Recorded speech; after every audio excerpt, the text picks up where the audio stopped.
Hooray for Hollywood! Hello there, Stan the Movie Man with your WIMZ.com movie review.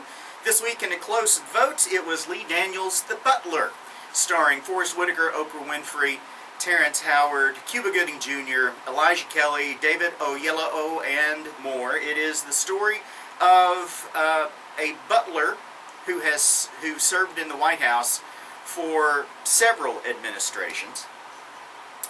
It's based on a true story, however, the names of the principals have been changed. Cecil Gaines, played by Forrest Whitaker, has started his life poor in the South, working on a cotton farm.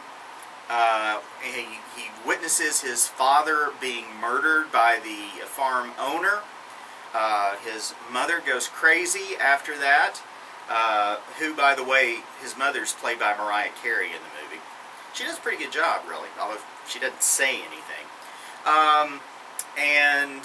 After that, once he gets more grown, he decides he'd better leave the cotton farm before he himself is murdered. He wanders around with no food, no job, no prospects at all, and breaks into a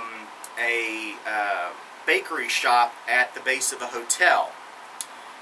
The bakery shop manager finds him, and he's also a black man, and offers to help him with some sandwiches, but Cecil asks for a job, and he becomes a wait person, a server in this hotel, where he learns how to deal with white people, essentially, to stay under the radar.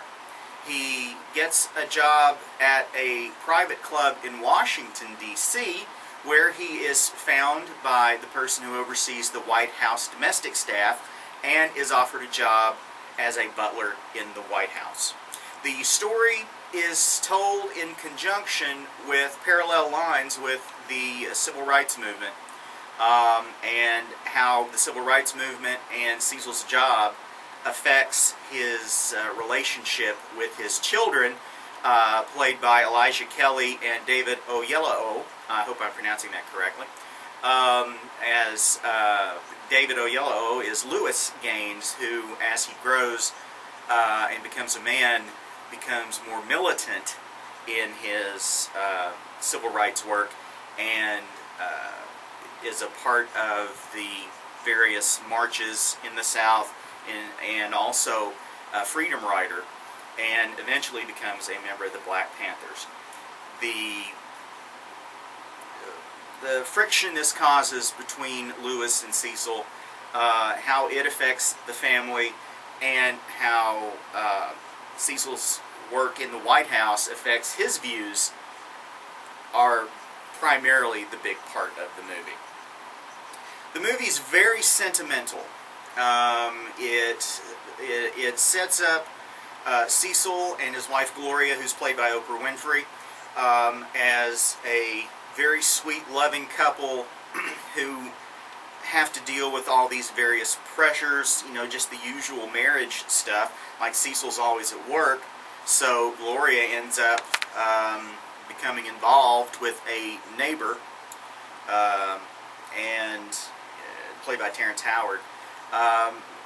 And again, it's very sentimental. It's very simply told, and it's always a good thing happens, then a bad thing happens. A good thing happens, then a bad thing happens. It goes back and forth like that through the whole movie. And while it is a simply told story, I think it was told very well.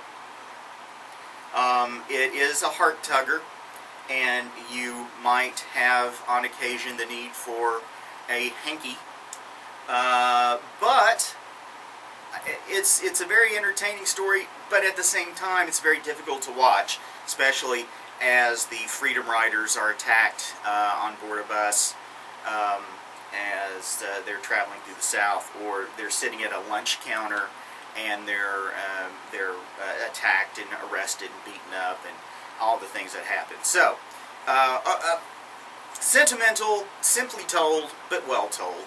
Lee Daniels, The Butler, is, I think, worth your time. If you're looking for a more serious grown-up movie, I'm giving it 4 guitars. Go to WINZ.com to read my complete review, as well as to vote on the movie that I see next time. If you have any questions or comments, they are always welcome at StanTheMovieMan@att.net, and you can follow me on Twitter at MovieManStan. Till next time, later!